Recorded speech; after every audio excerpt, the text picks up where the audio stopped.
Now, on the assassination of the opposition politician Chokri Belaid in Tunisia, which has sparked violent protests. In an attempt to defuse the situation, the country's Prime Minister has backed down and given in to the opposition by dissolving his Islamist-dominated government.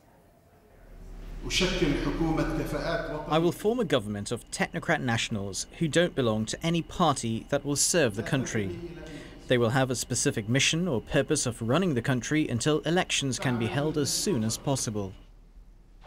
Joining us now is Yusra Ghannouchi, a spokesperson for the ruling moderate Islamist En-Nahdha party, who's here in London. Thanks for joining us on Sky World News this morning. A leading politician murdered, a police officer dead, thousands clashing on the streets. How concerned are you about the scale of these protests?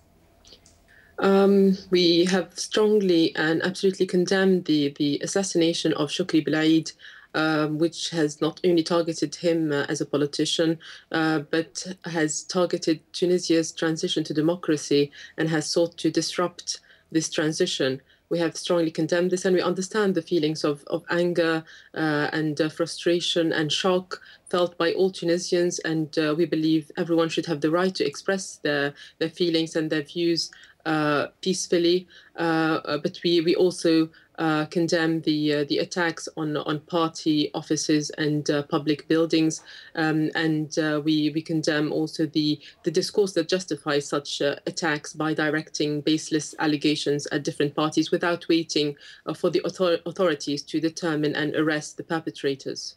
What do you say to those who accuse the government of being responsible for Chokri Belaid's death?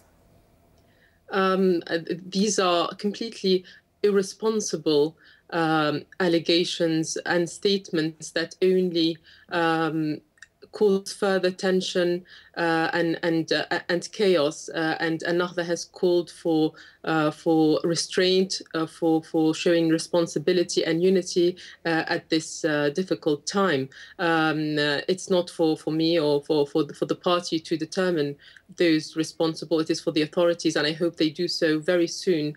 But without any evidence, no one can determine. However, it is clear that En-Nahdha, as the main party in the coalition government, has absolutely nothing to gain from a crime that can only destabilize this transition and can only cause further chaos and disruption. Yeah, Yusra, while we're speaking to you, we're actually showing our viewers some pictures of street protests in the capital, Tunis. I mean, Tunisia, of course, the birthplace of the Arab Spring. What, in your opinion, if anything, has been achieved over the last 2 years?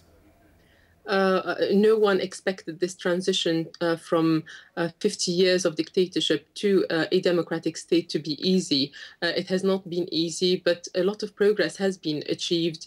Elections have been held. An elected assembly has been drafting a constitution. A draft is complete and it is being discussed.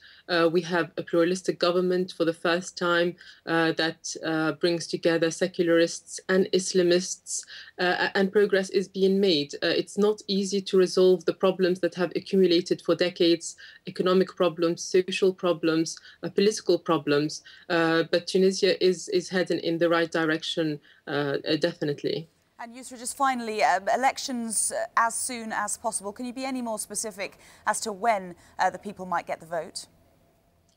We have always said that elections should be held as soon as possible in order to end this temporary transition period and to start a stable period where Tunisia has stable institutions, accountable institutions. The constitution obviously has to be completed first, and we have called on the Constituent Assembly to have a clear timetable for that. We had proposed the date of 23rd of June. It all depends on setting up the institutions for organizing these elections, and we hope that will be soon, and it will not be beyond this year. It will be sometime in the summer or autumn of 2013, hopefully. Okay, Yusra Ghannouchi, many thanks for joining us on Sky World News.